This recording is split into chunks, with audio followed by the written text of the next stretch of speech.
making the rankings for the first time in the AP Top 25, currently at number 24. They're killing it right now. We're also going to get into Nick King and how well he's doing so far. And we're also going to get into Kermit Davis and the situation with his little job vacancy that might be coming up in Ole Miss. So we're going to talk about that as well. And we're also going to talk about NBA All-Star Week, since that was a big thing. And we definitely got to talk about Fergie. Fergie's definitely going to be a part of that. And then we're going to get into Baker Mayfield, Johnny Manziel comparison. And then finally, we're going to close out with NFL free agency talk. So first up, MTSU. Yeah, man, we finally in the top 25 for the first time. And, that's a big thing, especially, with the whole Kermit Davis situation, I mean, he's been here for a long time. This is going to be the first time they'll make the tournament for like 3 straight years in a row. Mm-hmm. So, yeah, they got a big thing going on with them. Yeah. They're 22-5 overall right now. They're 14-1 against Conference USA opponents, and they're on a 9-game win streak. They're playing really well right now. And Nick King, I mean, he's killing it. I mean, he's got 21 points a game, 8 rebounds. He's shooting 49 from the field. Probably going to win CUSA Player of the Year, and he's also a finalist for the Karl Malone Award, which is the top power forward in the nation. So they're definitely doing their thing right now. I'm excited to see where we go, to be honest, because I think we got a talented team overall. I mean, we got a lot of depth. We got some size. I think we got a good team this year. Yeah, I was thinking, they definitely have a better chance this year than, I guess in the previous years when they first just got into the tournament. Mm-hmm. They got that opportunity because they actually have somebody who can, has a consistently scoring. He's setting records for, MTSU left and right. Mm-hmm. He was the first MTSU player to have like 4 straight games with 30 points. Yeah. Or 4 games with 30 points or something like that in the same season. So Nick King definitely has, that opportunity to really, make that big jump and help MTSU go further in the tournament. Frankly, I believe they'll get past the second round this year. Mm-hmm. Yeah, I'm actually hoping they do because last year and the year before, watching us lose in the second round, granted we did play some tough teams like played Syracuse, that tough defense that they have historically. And then going against the play Butler, who's historically always been a great program. Yep. And they've always given teams problems. But I do think I think being in the top 25 gives this team motivation as well. Yeah. When you see your name in the polls, in the AP polls, because I think last year, we actually snuck into the top 25 of the coaches poll. Mm-hmm. But it was the last week of the season, so really no one. It didn't win the AP poll, so it counted, but it didn't anything. But with this one, you actually have like a couple weeks left inside of like play. So this gives them motivation into the Conference USA tournament, which is going to be a extreme break. I'll be there covering it. So, that's cool. I didn't know you were going to be there. That's cool. Yeah, it's going to be fun. It's going to be in Frisco, Texas, which is right outside of Dallas. So. Mm-hmm. Yeah, it says that we've got, by a lot of media members and whatnot, we're projected to be a 10 or between a 10 and a 12 seed in March Madness coming up. So I feel like that's kind of low for where we've been. I mean, we've been hot all year, so I don't really understand why we're that. And like a couple of weeks ago, they had us like at 11, playing Butler again in the first round this go around. So. Yeah. I mean, being in the top 25, you would think you would have a higher seed. It could just be because, the strength of schedule is how they factor in all this. Right. Yeah, it's true. It's when you play, when you're in a mid-major, but we know, like, for the past couple of years, MT has been a really good mid-major, though. Mm-hmm. So, even, like, I was looking yesterday, Kermit, his win percentage has been, like, it's 64%. Yeah, 64%, like, well over, way above 500. So, he knows what the formula is here at Middle. So, whatever he's doing, he needs to keep doing it. And I think that he'll do that, going into conference play because he's already seen these teams. He knows what their strengths and weaknesses are. And that's just not going to do anything but boost up their win percentage more. And so, hopefully, they can get a higher seed. Yeah, maybe the games that they have lost, I mean, they were in every single one of them. I mean, except for the Marshall game, they lost by 10, but still, that's not the end of the world, especially in the way basketball is nowadays, where people score with 3-pointers and all that. So, 10-point deficit, you can raise that like that, especially, when you get into the NBA, how they be doing it. But, I mean, their biggest, loss was the Belmont loss. That might be the only thing that, may set them back a little bit. But for the most part, I mean, like you said, they're on like an 8 or 9 game win streak right now. I mean, got a great chance to finish out the season, like on a 10, 11 game win streak. They got 3 games left. Got UAB, got WKU. Who's the finals? Marshall, yeah. all at home too. Yeah. So and they've been outstanding at home and here in the conference. In the conference, they're 6-0. Mm-hmm. Yeah. Yeah, see, and one thing, like even with the Belmonts, like we got to think like Belmont's always been a team who's always sneaky inside the tournament play. It's either they play like the get-in, like the last four, like they either play that game and they historically always win those games, or they always in like the first. I want to say they did win the round of 64 game. I want to say that one time they probably did sneak away into the round of 32. Yeah, Belmont's notoriously known for hopping in that out of the OVC. Because no one would grab one of those teams out the OVC. Mm-hmm. Yeah. But we got CUSA Championship. It's going to be on March 7th, like Darius said, in Texas. So that's going to be a pretty big – who we think we've got? Is it going to be Old Dominion? Because they're second in standings right now. Probably so. Like that, whenever they played each other, that game was real close. It was close. It was real close. But like I think there was never a lead over like 10 points, like during the whole game. When I was doing the recap for it for sidelines. Yeah, we won 66-59. Yeah. Yeah. It was a close game. It was real close. So it's gonna be tough, but I think we have the firepower to probably pull it away with another win. Yeah. I mean, they're hot right now. I mean, they've won. They just been winning. They got that one loss to Marshall. They would have won that game. It would be like on like a 15-game win streak. Mm-hmm. Yeah, they've been playing really well as of late. But the one thing that kind of scares me, and I didn't realize this until I looked up stats, but the one thing that really scares me about this team is Nick King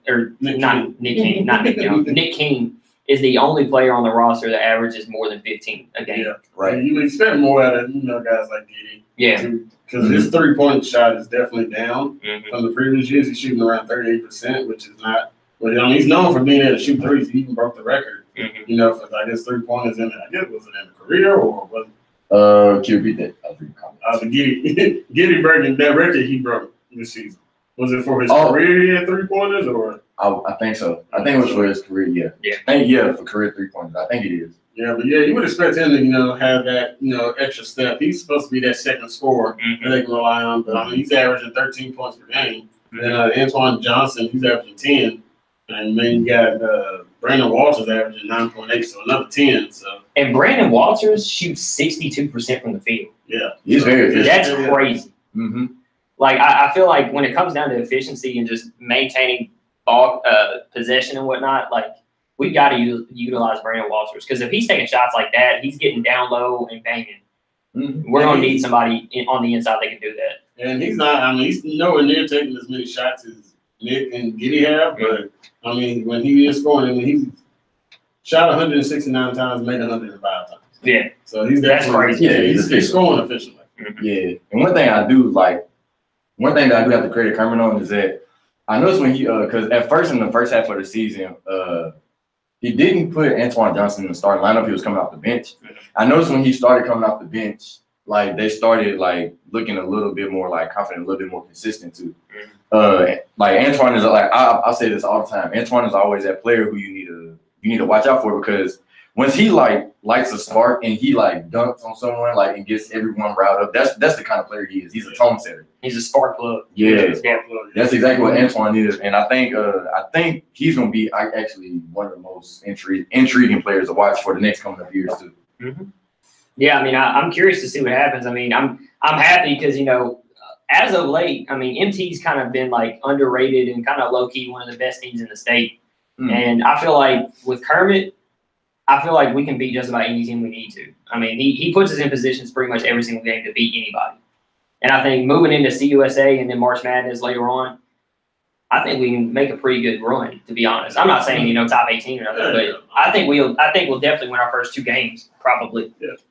They got a very good shot at winning, But back to the thing you're saying, best team in the state, they probably are the best team in the state. Yeah. It's the first time UT's been a good team in a long time. But UT's been really inconsistent too. Yeah, they have been. I mean, they got into the top 25 and then they've been blown out twice in a row since then. So, exactly. Since they got to the top 15 at that one point. Yeah, they got blown out. And Memphis is pretty good too. Yeah, they're ranked too.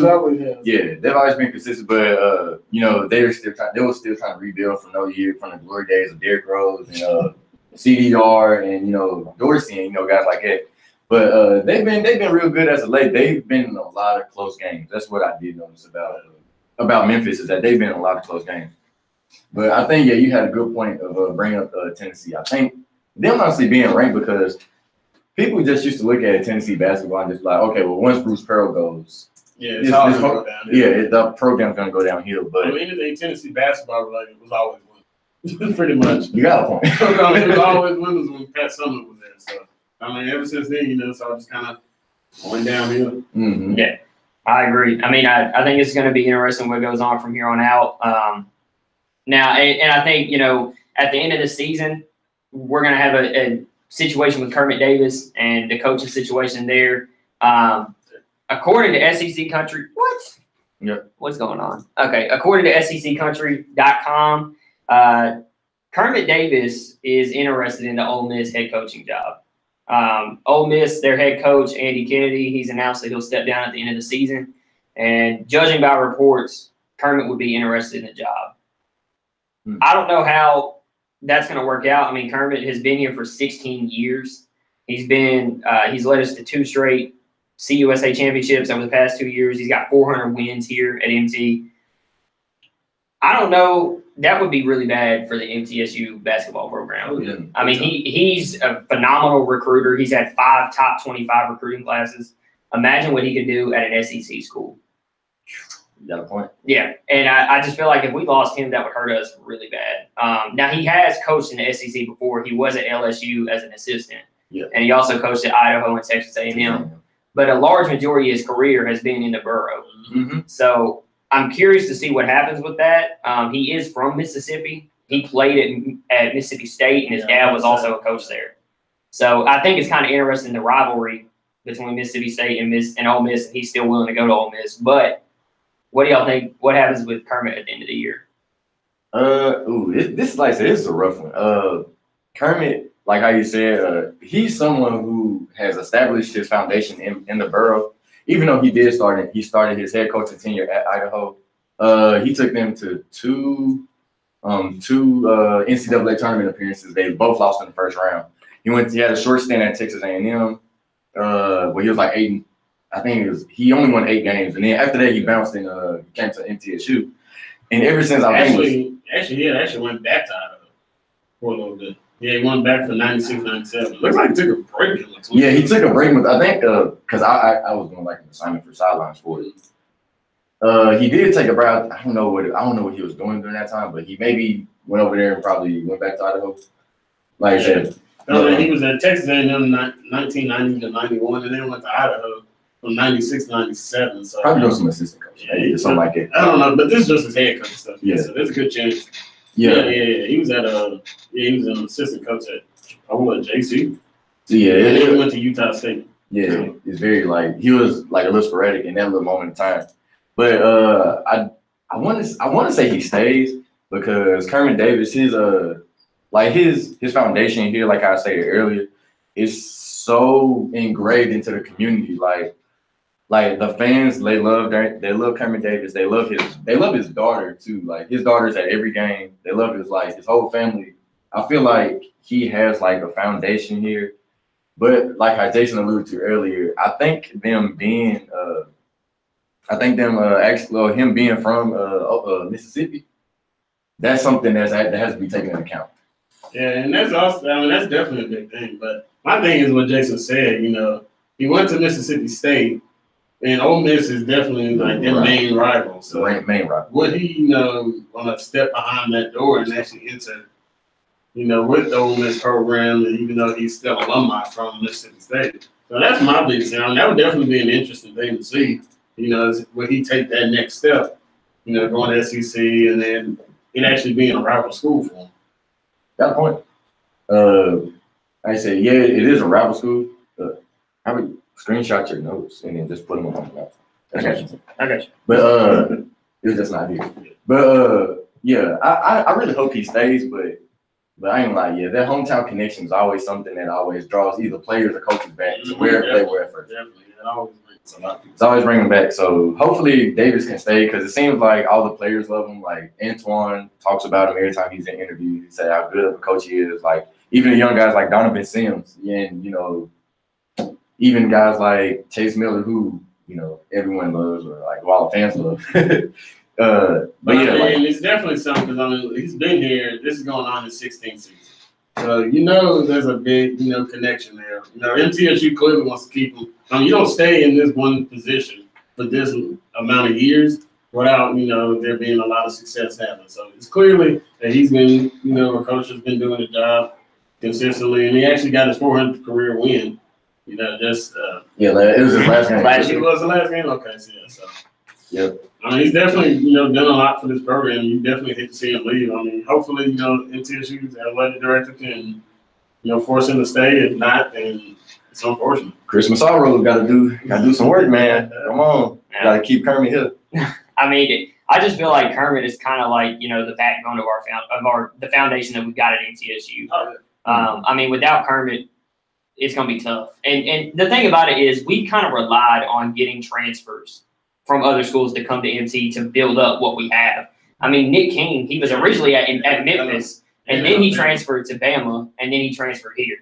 So Ja'Cory Williams last year was from Arkansas, Mhm. transferred here from Kermit Davis, actually helping out.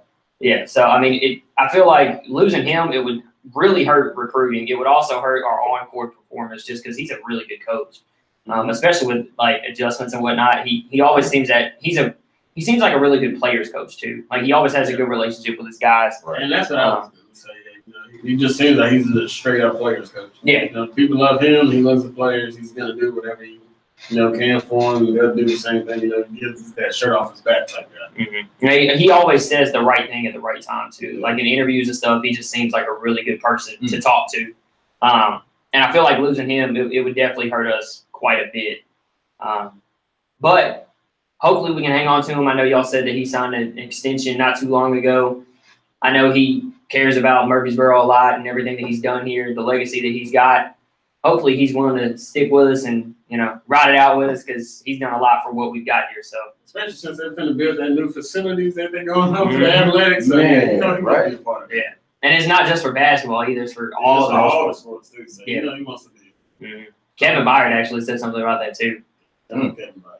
Yeah. That's the boy. He the one that he did a video for it too. Yeah, I saw this. That's pretty great. Yeah, so hopefully old Kermit will hang out with us more. So yeah, y'all want to get into, speaking of more basketball talk, y'all want to get into NBA All-Star Week? I mean, not really. You know what I do. Not really. You know what I do. Got to. I want to. We have to. We've got to. I mean, now I know what we really want to talk about, but let's hold that off until the end of the discussion. I mean, that's the best part. That was the best part. Like we can talk about it, but not right now. We actually got to break this down a little bit, talk about the format change and whatnot.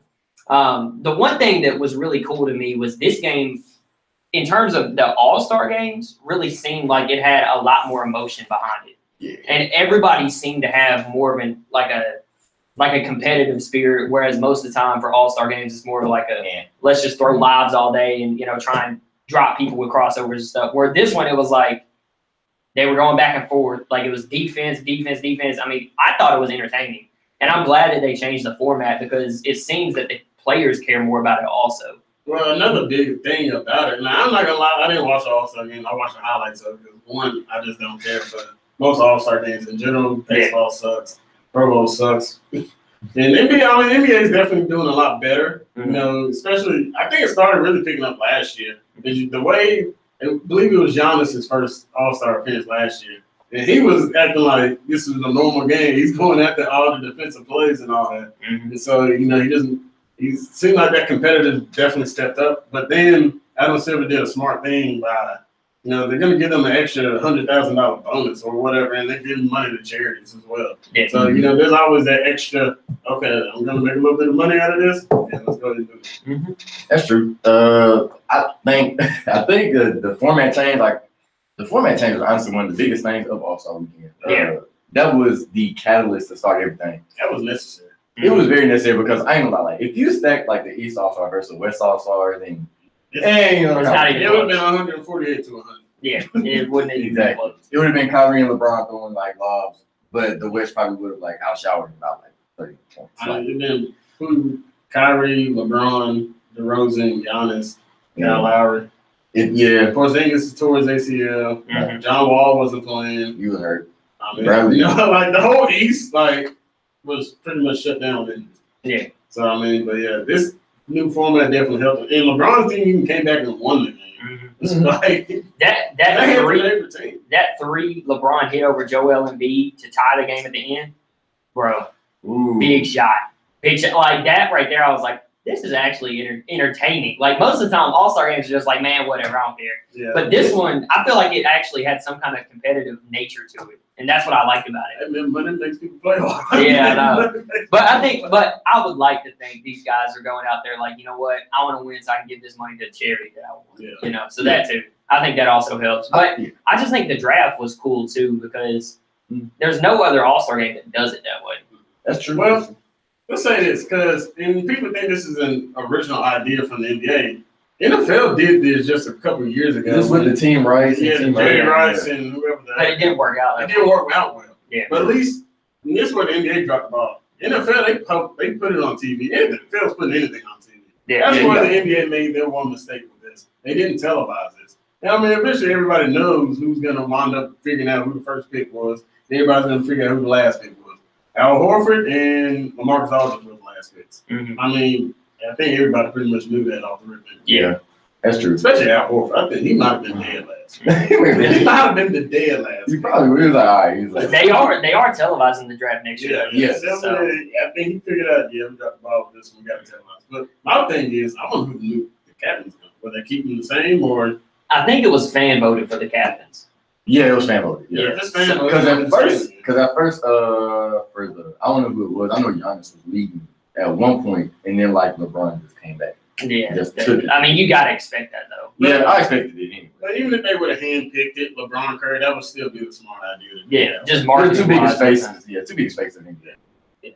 But the thing that really struck me about this game, like obviously the game itself was great, but like y'all said, the format change was really good. And I think like the one thing I really like about Adam Silver is he's willing to play with it. Like he's not saying this is what we do, let's stick to it. He's willing to say, you know what, maybe we can alter this, maybe we can tweak something here or there to improve the product. And I appreciate that as a fan. Like, I mean, I think that it definitely helps, and it's gonna, you know, bring a lot more people in and be a more entertaining game or a league as a whole because he's willing to say, look, we can improve here and work on this here. Mm-hmm. I like that about him. Yeah, and Adam Silver definitely has taken that number one spot as out of all the commissioners that are in the league. Mm-hmm. Because I'm sure they all talk around with each other too. So and everybody hates Goodell. So Goodell is probably dead last. I don't know anything about the hockey guy. Y'all might know more about him. And Rob Manfred of the MLB, he's probably right behind Silver. Man. But you know, they got that. You know, they're trying to make that next step. MLB's got a lot of stuff they got going on right now too. Mm-hmm. But with Silver, you know, he listens to his players. Like he's listening to the players are the lead. Mm-hmm. Like nobody cares about the ownership. Like you probably couldn't even name like half the owners in the NBA. Bro. No. In the field, you know almost every single owner. Yeah. You shouldn't really know that many owners unless you know you follow that team. Mm-hmm. So I mean, he does a great job making it, you know, player friendly, and he's definitely keep taking the right steps. You know, making minor adjustments here and there every offseason to make his game better and keep the pace of play and just new aspects you guys keep mentioning throughout every single season. Mm-hmm. I want to see how he's going to take like how people are complaining about it being like a one league, like a one team league. Yeah. I want to see what he's going I to think do. he's going to make it a 16 team because there's been a lot of talk that Yeah, happening. he's getting rid of the East West versus for him, just make it the best 16. And that's how it should be. I think that should be too. Should have been like this years ago. Yeah. Because the best guy been way, oh gosh, like a lot of teams. It's gonna be a lot of teams that are in the West. It's gonna be 1 through 5. There's 1 through 4 or 5 probably gonna be like all West teams. Like, depending on the Celtics and Yeah, Celtics Cavs had one of those few spots, but I mean, but the rest will probably be just the West. But boy, if I'm one of the East teams on the come up, I'll be like, Hey, really? This is what you guys gonna do? they're like Philly, like Somebody worse, like say the Magic happen to make a come up next season. Mm-hmm. They get in as a 16th seed. but Hey, they we could gotta have play the been. Warriors. That's the number Yeah. one seed. Like, hey. It's like, yeah, we finally made the playoffs, but we're about to get Not swept. really. But we're about to get swept, you know. Yeah. So I agree. I mean, I like the idea of expanding it, but at the same time, I see why people don't. You know. So, but yeah, I mean, I'm glad that they're moving in new directions and taking risks a little bit because that's something the NFL has not done. No. And I think if the NFL did it, it would help out a lot. And the risk the NFL does take, it's not even much of a risk. It's something they can try to do. Like, yeah, we'll do this here, but if it doesn't work, then people will forget about it here soon. Like, the biggest risk they took was the catch ball. Yeah. And that is. And it's still an issue. Yeah, and Dale apparently is going to be addressing that this offseason, so we'll see about that. I want to see what he's going to do. Hopefully he changes it because this thing, it's out of hand. So, All-Star Weekend, we had the dunk contest, we had the three-point shootout, had the Rising Stars, Quavo was balling, and we had the All-Star game. All right, so I didn't get to see, like, pretty much any of it, but I kept up with it as much as I could, but I saw Devin Booker balling in the three-point contest. Set the NBA record, man. 28 points. Yeah. He was balling. I mean, it was like pretty much every shot he was putting up, he was nailing. I think he missed 5. So. Yeah. So. He was on fire. I think Clay came like 3 behind him, though, too. Like, he lost about with 3 points. It wasn't that much. Yeah, it wasn't that much. Yeah. But, yeah, Devin Booker was absolutely, he was shaking. Brandon. He absolutely earned it. Huh? He earned it. Yeah. Oh, yeah. yeah. He was just, Devin Booker's so underrated. my thing He was, just plays on the bench. actually, I'll bring this up later. Yeah. It's part of my set. So the dunk contest, I literally after Victor Oladipo missed 3 straight dunks to open it, I was done. I was like, I'm not watching this. I So had to leave. yeah, no, I was working on homework. I was like, I'll try to keep up with it, but at the same time, I'm not going to. Gabby says Quavo was balling with a warrant out for him. Oh my god. Yeah, well, that's fine. Brandon says Fergie killed it literally. We're gonna talk about that here. Oh, yeah. We saving the best for last, Brandon. Yeah, and we're also gonna talk about Quavo. Since Gabby's watching, we're gonna talk about Quavo too, because he was killing it. Like I know Quavo used to play ball back in the day, but I was like, this is actually kind of He surprising. almost killed Darius Beta. Richard. Yeah. Oh, He yeah. almost killed his baby. Man, I saw a little bit of the All-Star game because I was watching Black Panther at the time. Man, But that Euro step, that Well, block, Euro step was clean. I know. Euro was clean. I know. I was like, what? And he got an N1. Quavo was getting buckets. So, I don't know how he yeah, got an N1 because dude was literally like he was doing the Euro step on somebody's back. So I don't know where the foul came from, but I saw a meme. It was like Quavo's out balling like it's real life my career. I was like, bro, it was crazy. Oh my my goodness. friend had more than 19. Oh yeah. He would have dropped about 60. But yeah, so dunk contest, I was very underwhelmed with it overall. Yeah, dunk contest. It was it had potential. I'm glad Donovan Mitchell won because that's who I was I knew wanting. he was going to win, but I ain't think he had. I think he had the best dunker tonight. Yeah, and I mean, I think what got him over the top was just because he had Vince Carter.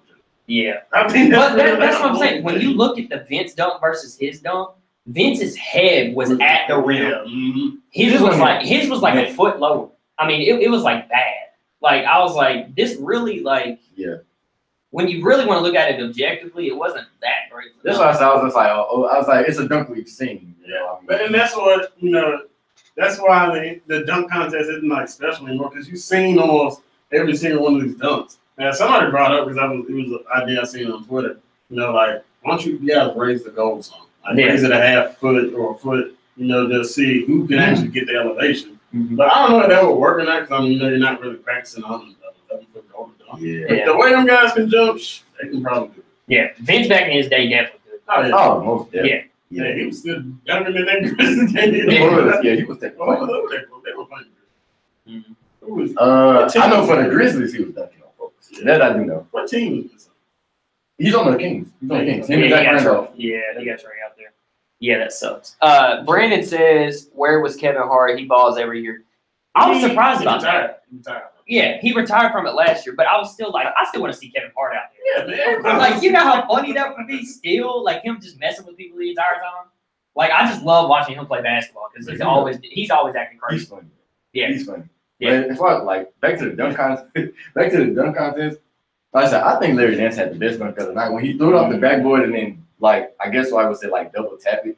Because it's like an alley-oop, and then dunk it. Like, I ain't never seen that before. He was going for it. Like, He was. I think he had some better dunks. yeah, like his first dunk where he brought out, like, the magician and then his dad's uniform and all that. Like, I think he was really trying to win it. Like, you can tell he wanted he it. definitely wanted to win it because Dad won it back in the day. So, Yeah. But I go back to your, where he Double tap. tapped off the glass. Originally, I was like, it's a nice dunk, but I didn't think it was all that. But the more and more I kept going back and looking at it, I'm like, that was a clean. Mm-hmm. I've never Now, seen I do agree. You know how like some people saying if he would have been able to have more elevation, like he was been able to do a spin while he was doing it, or just something else with it. Then yeah, it probably would have. I mean, like I said, he still got 50. He still got 50. Yeah. Yeah, there was some dunks. I can't remember which one, but it was like early on. Dennis Smith had one. The one where he overhand dunked it. Like, Yeah. oh my god, that was sick. Yeah, the scorpion dunk. That Yeah, was sick. because the scorpion dunk, Jordan Kilganon, you know him, Mm-hmm. the dunker on Instagram. Yeah. They need to bring him to the dunk contest. I agree. That's what a lot of people say. They You know how all the D-League players that can actually dunk and just let them do it. That's Like- what Derek Johnson, they did it last year. He was a D-League dunker. He ended up choking. Like this man dunks in Tim's. Like he does. Like he does those scorpion dunks and stuff like that in Tim's. They should let my boy Tony Ferguson get out there and stop dunking, bro. Let me see what he was doing in the NBA. Well, for OKC, Well, on the fast breaks. I mean, he was getting on the fast breaks, just windmilling 3-6. Like he was getting. I want to see somebody dunking team. I want to see that. That's what I'm saying. Like if they would bring in somebody like that, that's like known for dunking, but not necessarily like an NBA player, that'd be crazy. Somebody just needs to jump over Shaq.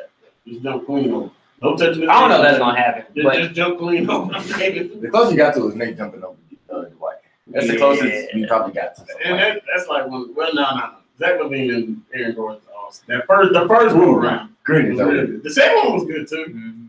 I would still believe Aaron Gordon probably should have won it. Aaron Gordon got robbed. Zach LaVine, man, I mean, he's on the Bulls now, so that's good.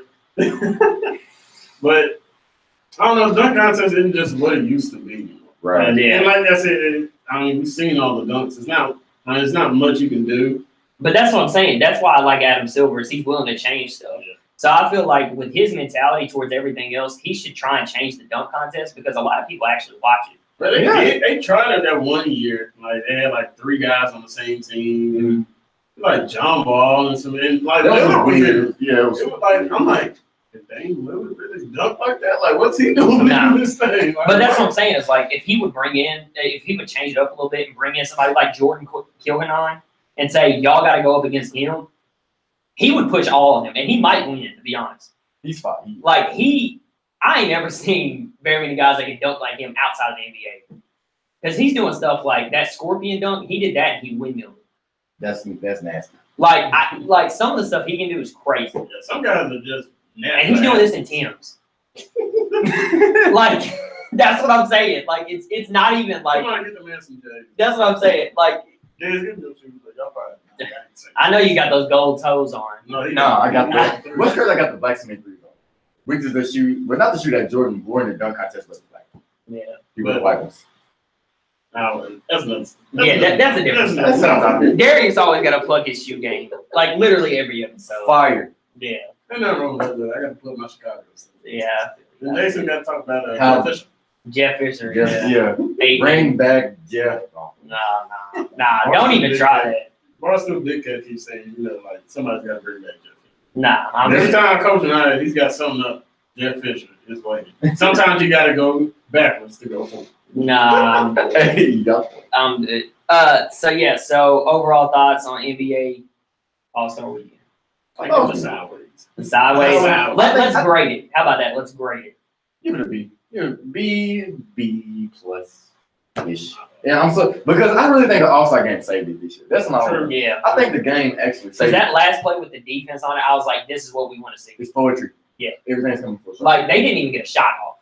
Bruh. Not wrong. LeBron was swarming them. LeBron and Durant clipped him I know. up in that corner. Like, you got to be thinking, Steph Curry, you're like, okay, I got 2 dudes. One of them's like 6 inches tall. Another one's almost a full foot tall. How the heck am I going to get this? They pass it to DeRozan. DeRozan don't even get the shot off. He stepped in front of the line. They tried. No, he backed up. Yeah, he stepped in front and stepped back. I'm Like, like, DeRozan, what you doing? Somebody said, I didn't see, like, I didn't break down the play, but somebody said Clay was wide open. I bet it was. If Steph could have hit the pass to him, he was wide open. Another thing, we got to mention this. Jimmy Butler, you can't go to the All-Star game and not participate. Yeah, he no. was sick. What's it? He said he was tired. He said he was tired. I thought I'm like, dude, give up your spot if you're going to go to the All-Star game. that's Other people, like Louisville, You think he wouldn't want to be on that All-Star game? Oh, Hold on. Gabby's trolling in the comment section. She said I gave the anthem a solid A+. Oh, boy. Is it time? I think we should just get into that now. Why not? Good segue, You know what? Gabby. All-Star game is F just because of that. Okay, that's fine. Oh. All right. Now look, did we see the memes? No. Bro, the memes, oh my God.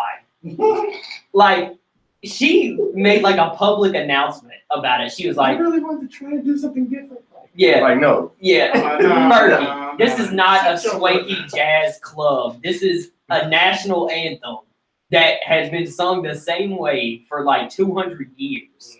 Just do it that way, and I promise you it'll go better than what you tried doing. Tell me why that was the first thing that popped up. That's what I'm saying. Boom. Yeah. First national anthem. Like, everybody's making memes out of it. It deserves to be made a meme out of it. That was memeable. Like, And then everybody's reaction to it. Like Bruh. Steph, Draymond, Bro, Chance the Rapper. Draymond had the best reaction though. He just sitting there. he tried not to like that. And I think he saw everybody else laughing, and then he was like, "Yeah, man, this is too." Oh my God. I tell you the best reaction though, and that was Jimmy Kimmel. When I Yeah. seen because he was the last one, I told him, I said, my brother got DVR. We went and rewinded it about 3 times. That was the best part of the game. It was hilarious. Like Chance was dying in the stands too. Yeah, man, he was dead, man. Yeah. Was dead. Like Steph, the first time they showed him, he was He good, was cool. and then they brought it back to him, and he was laughing so hard. It was that. LeBron was dying the entire time. Bro, Draymond, he ain't got the map. And I normally don't even like Draymond like that, but bro, that was I made my mind up. Draymond is the NBA's Marshawn Lynch. He's a troll. Like, he is Hilarious, so funny. bro. He's hilarious. Bro, he trolling it. Dave McKinnon and Kevin Hart was funny too. Yes. That was the coldest balls little thing, bro. Yes. Everybody was buzzing out laughing. God, like the Uh, first time I saw Draymond, I knew when they put him on screen, I was like, he's gonna do something really funny. I knew it, And bro. I was like, I was waiting for it, and I saw his face change, and I was like, there it is. And I was like, Bro, 'cause man. notice how long they stayed on it too. They stayed on the good. They vibes. knew he was gonna do They something. like, they know he's gonna do something. I think everybody was like, "Oh, this is real bad. Let's just see what's going on." I know. But the fact that Joel, he tried to, I don't know, he didn't know what he knew what was going on. Yeah. I don't think he knew what was going on. Like, No. he was just like, I thought what's going on? I thought the video was fake when I watched it. I was like, there's no way this is real. Like, there's no way. Like, the first time I'm like, why is she trending? Like, Yeah. what's going on? I'm Yeah. like, oh yeah, this is definitely some little parody, somebody done that. Right, this is the legit for that. Because usually when it comes to like a national anthem like mishap, it's usually somebody like missing a word or something. It's not that she missed the words; it's that she did it weird. Yeah. And she thought she was doing good. Yeah, Exactly. and that's the thing. She was like really feeling it too when she was singing it. She was like, "Oh yeah, I'm killing this," and then everybody was like, "No, that's not what's happening." Nah, fam. No.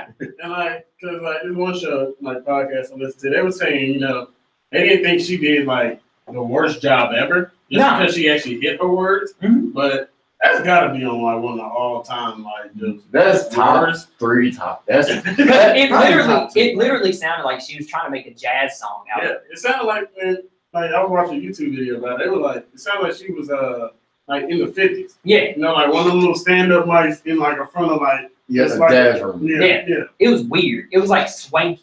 Yeah. Swanky. I don't know what she was doing. I don't know. It was bad. Whoever told her that was a good idea, that was a bad idea. That was really She bad. looked, he came up with that on her own. She said, you know what, I'm gonna wing it. We did this in rehearsal, we're doing something else. Yeah, like whoever okayed that The should producer be should- fired. The producer gotta go. Yeah. He gotta go Yeah, for that. most Or of she gotta go. Because it had to be playing because the instruments was playing as Oh yeah, they were playing in sync with whatever she was going with. they knew what was going on. They knew. Bro, somebody gotta go. Somebody's losing their job. she ain't getting another gig for a minute either, I can tell you. She's a walking meme. Like when I heard it, I was like, "Is this like Mariah Carey bad?" And then it was like, it's not bad in terms of her voice, Yeah, but it's like bad she's- in terms of the sound. That's the And problem. the way she was doing it, like she was like she was trying to like Yeah, That was like pitches, and it's like don't need all that. why? Yeah, Don't no, need all that. no. I remember somebody was playing the audio from it, and you know that GIF that's like real famous where the guy's like blinking. I don't know. Yeah, it kept doing that, and it was on repeat, and I was rolling. It was so funny. Most deserved. Like I think it gets an A+. The anthem gets an A+. Yeah, that was the best. That was the best part of the entire weekend. But I don't know. That'll be the most talked about thing from that. Oh yeah. Oh, That's the number one. People don't even remember what happened in all the games and stuff. They remember that anthem just being the absolute worst. Yeah. I think the reactions were the best part. The anthem's gonna live on longer than the entire weekend as a whole. Oh yeah. Like by far. I think that's up there. Don't remember the weekend. No. That's up there with Carl Lewis. It was that. Everybody's forgotten the weekend in like T-minus 2 weeks. Nah, 2 hours, my bad. 2 hours. The anthem will live on about another 2 weeks. But yeah, so there's that. Keep watching Draymond, right? Yeah. Draymond's a fool. I love Draymond though. Oh my God. He's so funny. That man. Chance couldn't do that. Oh. That was Yeah, the they best should part. have let Chance out there. He was already, his pipes were already ready. Yeah, Chance is always good. Chance will Yeah. drop that super high fire flames on him. That Angels. That soulful music. Yeah. Chance. Hip hop church They should music. say, get out of here, Chance. Get out of here, Chance. Hold on, we need somebody else. We got to do this again. We got to do this again. Wow. So so next topic is Johnny versus Baker. First of all, let me just ask this. Is the comparison like fair between the two of them? I'll say this. The reason the main thing they're comparing them, I think because they think Baker Mayfield also has that like wild side to him off the field. I think has a lot to do with comparisons. Especially and some of the answers he's done on the field, like when they were playing Kansas, he grabbed his stuff and all that. So but and Johnny Manziel, he was in the NFL, he flicked off the other team on the sideline. That was on the field. I know, yeah. I'm saying, I'm saying with Mayfield, how he grabbed his when he was on the field. So. Yeah. But I mean, they're not the same. I mean, they do some similar stuff by running around, but if you're comparing him to running around to Johnny Manziel, I mean, there's a lot of quarterbacks that do that anyway. Then what was that comparison with Pat Mahomes? Yeah. Because I mean, Baker Mayfield, they're better armed than Johnny Manziel did. A lot stronger. Yeah, a lot. Yeah, I mean, he makes better decisions than he does. Now, is it a safe compare? I don't think. I mean, if you're comparing his off-field antics to that stuff, then I mean, I guess. But as on the field, no, it's not fair. Yeah, I don't think so. I mean, I think by far Baker is way more talented. Yeah. Just in terms of pure talent and athleticism, he's better. I think now, don't get me wrong, I love watching both of them. Like their highlights, their career highlights, I love watching them because they're two of the most electric quarterbacks of recent memory in terms of college football by far. But I think part of it, like you said, is just their antics and their kind of flashy style off and on the field. But to be honest, man, I love it. Baker, bro, I like watching him play because you already know if there's anything on the field that doesn't go his way, or if there's somebody like chirping in his ear trying to throw him off his game, he's like, okay, fine, I'm gonna go out here, and he puts up 400 yards on Ohio State. Thank goodness. Sorry. The fans in the stadium behind Oklahoma's bench were talking to him, and they were chanting and going at him and whatnot. Ohio State fans. It's almost like the climbing thing. Yes, exactly like that. Baker stands up on the stands, turns around to him, and is talking back to him on the field. And then he goes out and puts up 30 on him. Baker is no joke. Like, I like it. Like, my thing is, if you're good, go do it. Like, do it. As long as you can back it up, go do it. I don't have any problem with that. Like, that's confidence. Yeah.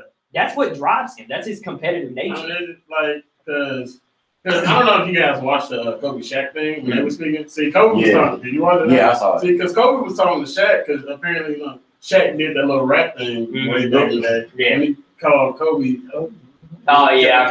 Yeah. So and Kobe was saying, he was glad he did it because that fueled me to want to go out and do better. Just keep going and going. So clearly, a lot of athletes thrive off of that negative energy. So Baker's one of them guys he can easily. Oh yeah. Especially if you get him in the right system. I would love to see him. He's got a cannon for. I would will. I know like they already got a quarterback, but I think him and maybe the Chiefs. I think I could see that. That's what I was going. That's what I was going to say. I was like, if the Chiefs didn't draft Pat Mahomes last year, he would be. I think he's going to New York. The Jets. I don't know. Because you think about it, him in the New York media, how much they eat that up. Oh man, his jerseys would fly. That's what I'm saying. His jerseys would fly. Like him in the press conferences and the interviews. Him and Odell together. Oh. They would look no. Or the Giants. Or the Giants. I don't think. Oh, you said Jets. Okay. But the thing is, because the Jets have a high enough pick to get him. They do. Thing is, like Eli wasn't loved immediately, But if you start winning some games in New York, That's what I'm saying. they would eat him up. Yeah. Like, they would legit love the dude. So, I mean, find a way to get that Jets program winning. I don't know if Tyler Bowles is the answer or not, but that's what I'm saying. I don't think Cleveland's taking him. I don't think Indy's taking him. Denver might take him, but I think they're going after Cousins, so I don't think that's going to happen. I agree. I think Cleveland be really trying to make a strong push for Cousins. Yeah, I heard the Jets are on hot pursuit for him. I wouldn't be surprised. I wouldn't be surprised if Cleveland, Jets, and Denver had it come down to. Yeah. I was like, wait a minute. But that's what I'm saying. It's like, But but that's what I'm saying. If Baker ends up in New York, he's going to thrive in that environment because they're going to tell him, look, if you don't do well here, you're gone. I wouldn't be surprised if Elway would. But I think it is. Elway has never developed a quarterback. No. He hadn't had a coach that developed a quarterback. That's I mean, true. you look at Kyle him. Morton, Right. Jay Cutler. Was he there for Cutler? Was he already there or not? Maybe not. I don't know. I don't remember if he, either way, but still, he may have.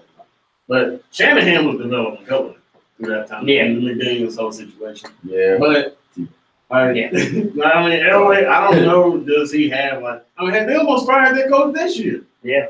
I mean, you gotta think. Brock Osweiler, Paxton Lynch, who's No, not happening. bust. Yeah. Trevor Siemian is their best quarterback, and he's not that great a quarterback. People, when he was at Northwestern, they didn't think he was gonna make it to the NFL. He's a starting quarterback for an NFL team. Yeah. And then you luck out and get Peyton Manning. Like legit, I mean, it was, Look. like it caught a lot of the Titans like by surprise that he was not coming to Tennessee. I was one of them. I'm sorry. I was who wasn't one of them? Yeah, no. I say that. Like you said earlier, the story. hometown, Yeah, hometown connection. Man. The story of Peyton coming to Titans, that would have been huge. Oh my. But I mean, but yeah, like getting back to it, I mean, Johnny Manziel, don't get me wrong, him and Baker do have similarities, especially in terms of what they do, but like in terms of like their personalities and whatnot. But I really think Baker's just more talented.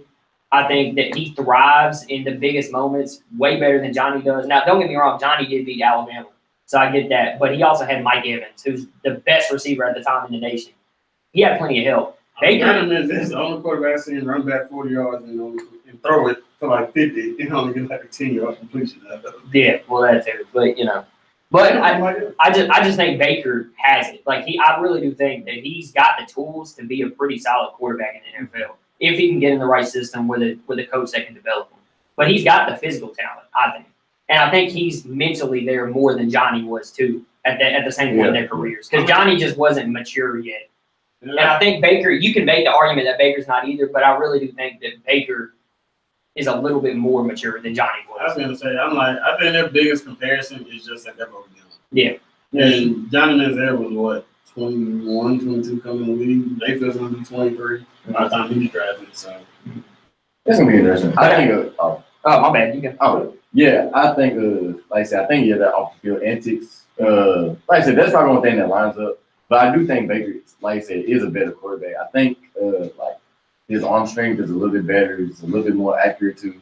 Yeah. I think He's definitely more accurate. Yeah, because I know like Manziel, he was. I think he was trying to live off his athleticism just a little bit too much and didn't focus on his throwing game. He got happy feet. Yeah, and that's what happened to him, and that's probably. And Baker doesn't have to do that. Baker can stand in the pocket and deliver. Exactly. It also didn't help that he was in Cleveland. Well, yeah. Now, my thing is, I think regardless of whatever team he went to, Dilly. I think it doesn't matter what team. I mean, unless only team maybe that would have been able to control him would have been Belichick. Well, yeah, but Oh yeah. Brady. I mean, no, I'm just saying, like Belichick's probably the only coach who would have been like, sit down, you're not doing nothing, quit all this BS. You're gonna sit here and beat his back up. And never play. Never played. I think Jimmy Garoppolo was in it. Yeah, I think so. Yeah, because I remember everybody talking about Jimmy Garoppolo. I was like, who is that? Like, nobody's trying to watch Jimmy Garoppolo. Everybody wants to watch Johnny football. I was like, man, why is the Titans drafting, Johnny Manziel, man? Put tickets in your seat. Like, that's what I'm saying.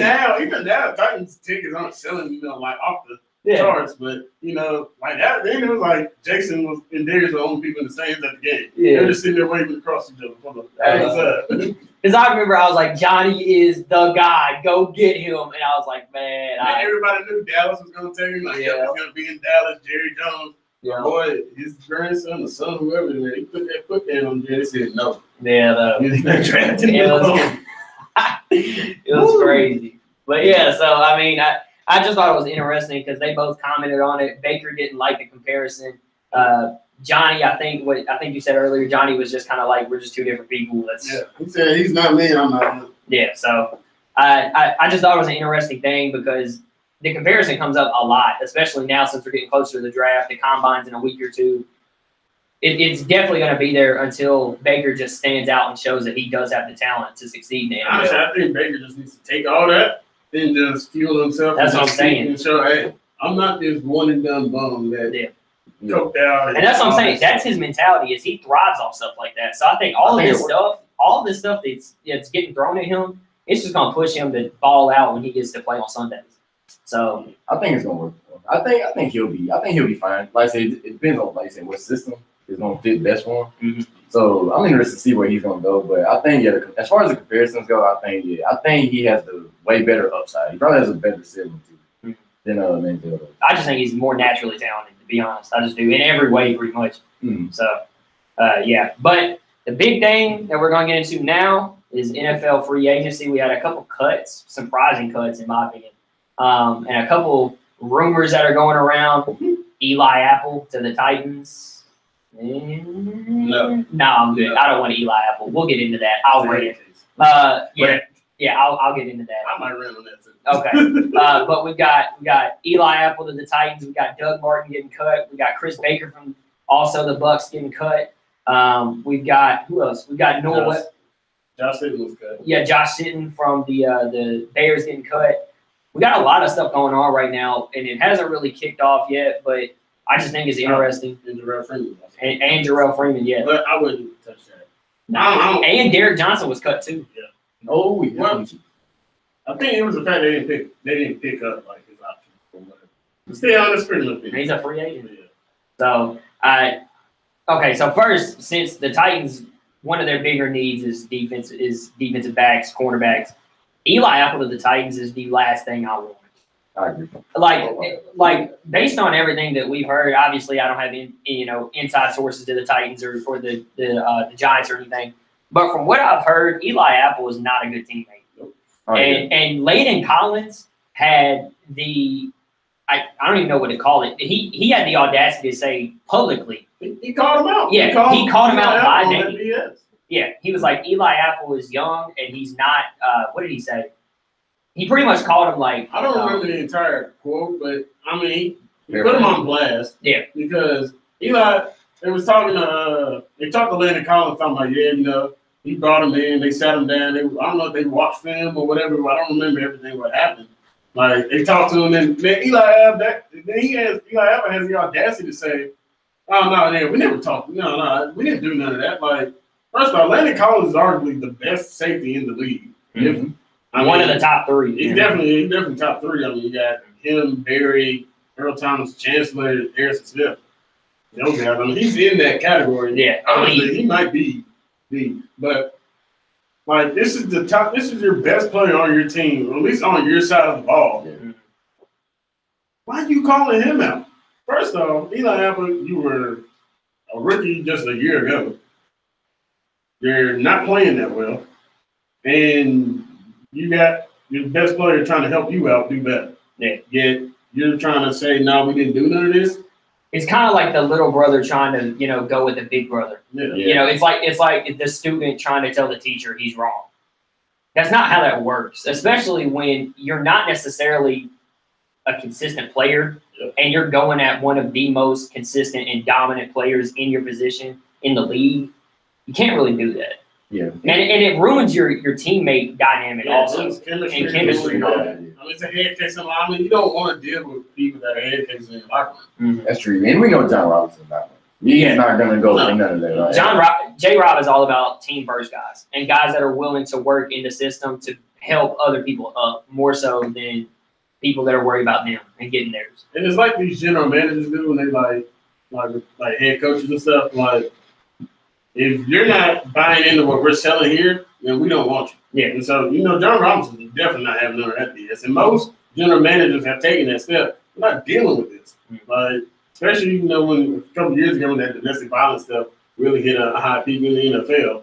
So you saw a lot of teams. Ray Rice got shunned, Ray McDonald, a couple other guys. And really, right now there's only one team that it was kind of like two teams that would take that risk. It was always the Raiders and always the Cowboys. Raiders are pretty much not doing that no more, especially since Al died. And now you don't see Jerry Jones putting too many. Because who they have? Greg Hardy. Greg Hardy was up there. I couldn't think of. So they wound up cutting ties with him. So teams aren't having this bad teammate stuff no more. Mm-hmm. So you better get it together, or you're gonna be out of a job. Yeah. And the other thing with all this is kind of the same thing with Marcus Peters. It's an interesting thing that's going on in Kansas City. Is reports are saying that Marcus Peters might be out, and there's a lot of trade interest from that and whatnot. And a lot of people say it's because he has the same kind of mentality that Eli Apple does, where he's kind of like a self-centered, more so, not a very good teammate. The big guy. Yeah. The difference between him and Marcus Peters, and the reason why I would much rather have Marcus Peters is because Marcus Peters is a dominant corner. He's shown that he can play at the highest level. Yeah. I think I'm way more willing to put up with a little bit of that kind of attitude if you're consistent week in and week out. If he said something like that, I would take it way more seriously, and I'd say, okay, well, maybe he does have a point here. Maybe there is some truth to this. Eli Apple doing it is a completely different story. You can't do that if you haven't developed and haven't gotten that respect across the league like Marcus Peters has. Yeah. And Marcus Peters coming to Tennessee, I'd be perfectly fine with that. Oh, yeah. Easily. I think you get him and then you get a Dory Jackson team up. I think there's like I said, it's sort of like a big brother, little brother thing, but I think it's more like a mutual relationship. You're both getting something out of, each party. You're sort of getting I'm the mentor and I can help this young guy out. And Adori's gonna be, we know how he's gonna be next year. Yeah. Yeah, so I think you get him and Logan Ryan together with Marcus Peters. I think that sets your defense up for a long time, depending on what the contract is. My thing with Marcus Peters is, did any other source tweet this out but Jason Lockenford? Because that's where it started from. And good and well, him and Lombardi, you don't take too much of the stuff they say. I mean, after they reported, I'm seeing a lot of people report it. It's not just them. I mean, I'm seeing people from Nashville report it too. Yeah, because normally when I wait on, I either wait on Schefter, Rappaport, or somebody that's actually inside Kansas City relaying this, like one of their big reports. If them guys are reporting it, then it's like the truth. But if Jason Lockenford is the main guy leading this charge, there's probably not a lot to it. Initially, you see this all the time. Players have squabbles, and then they wind up figuring it out. Well, I mean, I agree with that too. I mean, it's kind of hard to dictate what's going on since free agency hasn't officially started yet. But I have seen a lot of people outside of those guys report that Marcus Peters' trade talks has grown a lot recently, and it's got a lot of steam behind it now. And getting into that a little bit more so with the Titans.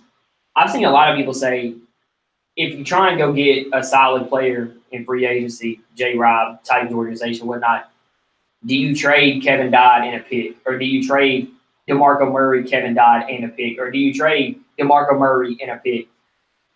I feel like they're probably going to do something like that because Kevin Dodd was a healthy scratch 3 games last season. Yeah, that's starting to make more sense now. Yeah. Keep him safe for value. I think that's probably why they did that because out of the years he's been here since 2015, 16 when he was drafted.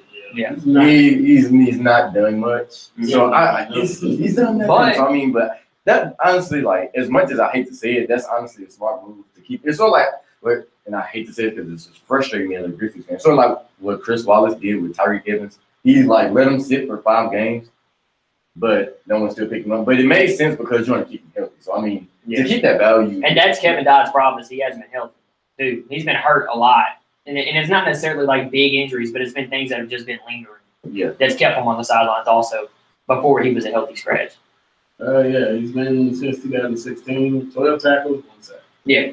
And coming out of Clemson, he looked like a beast. I mean, I was like, this is going to be that next guy that when Derek Morgan and the rack up. Ready to, hang it up or, when they need that, he's going to be there to take over. Right. But he's going to be 26, too. I mean, that's not, old, but for how little he's been in the league, he's an older player. Yeah. So, if you can find a way to package it, great. But Marco Murray, ain't nobody training for a 30-year-old. I agree. A 30-year-old running back at that. Yeah, who's been injured too. So. I can trade him to Washington. Man. They trading pieces left and right without problems. So let's see. Trade him to the Cleveland Cavaliers. Yeah, we gonna get the JR probably. Yeah. JR and in the center. And a little cash considerations. Yeah. Cash. But I mean, the thing about it that's going to be funny to me is like, let's say nobody, like you said, goes after DeMarco and we cut him because obviously his cap space is going to be a lot. He's due for like $6 million this year. Yeah. How much you want to bet he ends up in New England? like they always sign these guys. And there are talks of like Dion Lewis. Yeah, Dion. It's talks about him leaving. So I mean, if he leaves, I wouldn't put it past him to see him going there. I mean, because it just so happens pretty much any decent free agent always ends up in New in England. the vet too. Yeah, James Harrison, perfect example. 34 years old and he's still balling. Yeah, exactly. New England. It can happen. I can see it happen. Yeah. It just depends if New England would run enough out of like a single back or an I formation for Murray. Because when he runs a shotgun, you saw what happened in Philly. He did not like it. Now, I'm just playing. I don't think it's going to happen, but I just think it's funny because it typically happens that way. Exactly. Yeah. Exactly. I don't think it's very realistic, but it wouldn't surprise me. But normally, Titans players, when they leave, they somehow end up in Baltimore, or at least they used to. Yeah. So, this probably ends up in Derek Mason, Steve McNair. Samaro. Yeah, Samaro. Samaro was that dude, man. Yeah.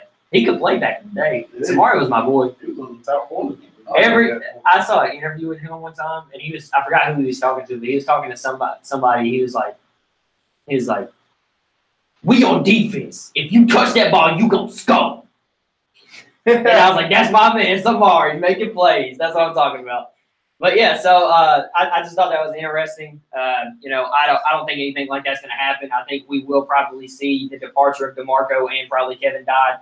But with a new coach, maybe they hang on to Kevin Dodd and try and, utilize him at D end. I think that's where he should be. I think they keep his butt healthy. Yeah. Multiple defensive fronts. Yep. You know what they do with probably Dodd is when we figure out what they're going to do with Daquan Jones. Now, there's been a lot of talks. Titans are not going to use the franchise tag.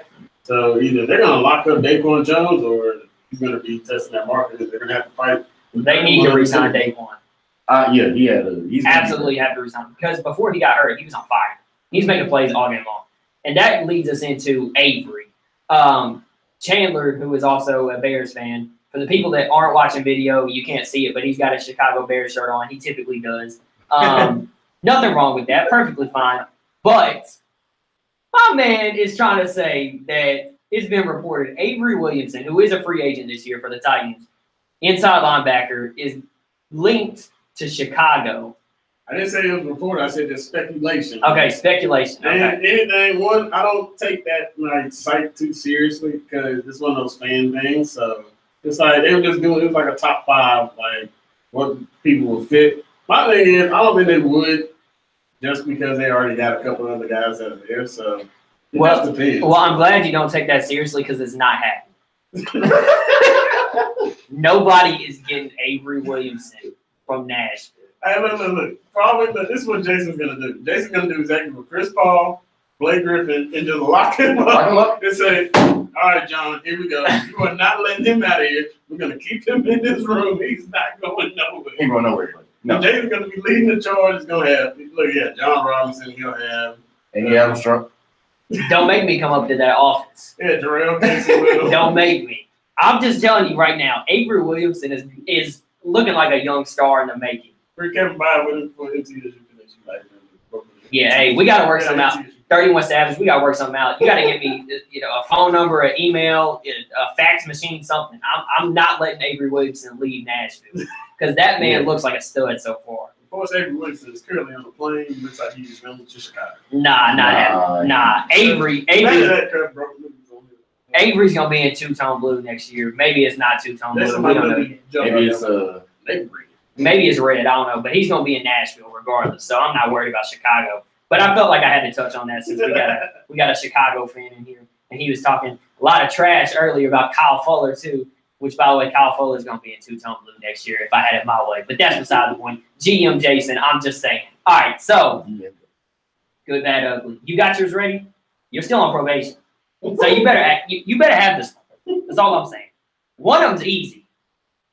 I got 2. Well, not 2. What's my 1.5? No, I got. Okay, wait. One of them was because they're on my phone. I can't obviously see them because of my. All right. Well, Chandler, you're gonna Tell me. All right, so for my good, and we already touched on it earlier, it was the All-Star game. Okay. All-Star reactions to Fergie. The reactions, and the best one was Draymond. For me, Draymond and Chance the Rapper had the best reaction. I mean, it was legit hilarious. I mean, Draymond is literally standing there with his mouth open, and then you just tell he wanted to hold it in the last so much, just licks that tongue and teeth come popping out. I mean, I don't watch it a few times while we've been doing this show. And it's hilarious, man. Draymond, Chance the Rapper, their reactions were the best, man. Yeah. That's hilarious. All right. I'm going next. Right. That way you got more time. My good is going to be MT Boys, ranked for the first time in program history. Nick King's going to take us to the promised land. Coach Kermit Davis is going to stay with us, too. He's going to be in the borough next year. He ain't going nowhere. We're going to go into March Madness and ball out. Might not make it that far, but we're going to do it. I'm excited. True blue. Yes, sir. Don't mess up. Don't mess up. The bet never shoot. I got a pair on right now, but I'm not gonna brag. Let's see. They saying Cushing is coming because of Rabel. No, Cushing is a multiple PED event. He's a roid head. We don't want him. Yeah, I mean, All right, Gary. that's true. Good. My good is actually going to my high school, who actually won they're actually playing tonight at 7:30. Stratford High School actually playing against MLK. So good luck to those guys. That's what I want to say is my good for the week. Hopefully they win. Yeah, hopefully they win. I'm really hoping for it. Surprisingly that East Nashville lost to MLK was sort of surprising. Because East was at home too. They should have won that game. They're the 1 seed, they're undefeated, and then they lose to MLK. So that means it's at Stratford. I can't go tonight because I have NSN. Got to do this, but that's my good. Grind.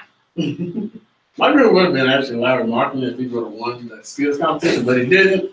So I don't know how. I forget how to pronounce his name. Anyway, my bad is Northwestern basketball. They were up 27 points against Michigan State, and it was 22-point lead going into halftime, and Michigan State comes all the way back and wins the game. Mm. And Northwestern, you get my bad because you guys clearly had enough of what you're doing and closing out basketball games. We have 20 points on the top 5 teams in the nation. I think they ranked 2. Mm. And Michigan State got a lot of drama going on to that. All right, so my bad. It might overlap with what you got because I know you want to talk about this since you're a Michigan fan or whatnot. But my bad. Yeah. Okay. Well, mine is bad and ugly, but I got two angles on it. So you're gonna wait. My bad is Louisville. Louisville men's basketball, all the crazy stuff they got going on. They lost their national championship. They had to vacate it. Was it 2013? Is that right? Oh, we're going to get into it. Yeah, 2013. Okay, so they had to vacate their national championship in 2013. Just not a good situation up there at all. But that's all on them. So that's my bad for this week. My bad for the week is Kansas City Royals fans. Eric Hosmer is now departing from the Kansas City Royals, who actually he was on that team who actually won the championship. He drove in. How is he drove? But he drove in that game-winning run at the end of the game to give him that championship that they didn't have for a while. So that's my bad. I know my boy Rusty is a Royals fan, so yeah, shout out to him. But he told me he said I was sort of expecting it, but that's gonna be a piece that's sort of gonna got paid. He got paid. Yeah, Big pay. Pay. Yeah. All right, so my ugly. We're back to the All-Star game again. Here we go. Joel Embiid, during the skills competition, he didn't finish passing the ball through the hoop. Literally left. He threw it, missed, and then he saw Larry Martin running down the court. And he said, forget it. He's taking off 2. And 2, he left his tag on his jersey or his pants. He did leave his tag. He was just sitting in there. So my ugly goes to Joel. First, how do you forget your tag? Another question, why do they have tags on their uniform? It's brand new jerseys, I guess. I mean, are they selling them to the players at the point they have tags on for? So you Joel Embiid, man, you on a major L for that one, man. I don't know where you doing with the tags still on. That's hilarious. All right, so my ugly goes back to Louisville, but it's in a new angle. Have y'all seen the tattoo Rick Pitino Yep, has. I showed that. Yeah. He's got the Louisville tattoo on his back. Yeah, that's what I'm showing. Yeah. And everything that's happened in Louisville because of him, not a good look. You can't spell Louisville without the L. You also can't spell ugly without the L. Mm. Not a good situation for Pitino. I thought it was hilarious. I didn't know that was true. I thought it was fake. I thought somebody photoshopped it. ESPN posted it. Yeah. So it's real. I was rolling. Right. It's sort of ironic that their logo is a L. Yes. I think that's just very ironic in itself. But ugly, that is my ugly. I'm going to hit on that. Most definitely because the whole situation is ugly as anything I can get. Well, probably next to Michigan State. But Pretty close. Pretty close. But they say there's been like reports that like not even reports, but like it's been like that's what the NCAA is like looking at right now is that they had like escorts and like I guess which is like prostitutes. Sorry if your kids are watching. But yeah, but like they would like get like players like prostitutes like after like they would like sign or something like that. Which we know that's not good. I mean that's kind of been going on. Yeah, it's been going on. People just didn't get caught. But that just lets me to say that in my imaginary world of Demo Land in 2013, Michigan won the Natty. Yeah, look at that. In all of this good and glory. 2013 national champs, baby. That's all I'm saying. By default. By default. It wasn't a foul at the end. There's a screenshot and there's a picture where it was all ball where he went up with the right hand on. They called a foul. I am still mad. It was not a foul. We won that game in my eyes. That's my Hashtag Dance called it. We ended on that, everybody. All right, see you later, guys. Catch us back next week at 4:30 on Tuesday. Yep, see you guys later. Squad. You didn't know the hashtag.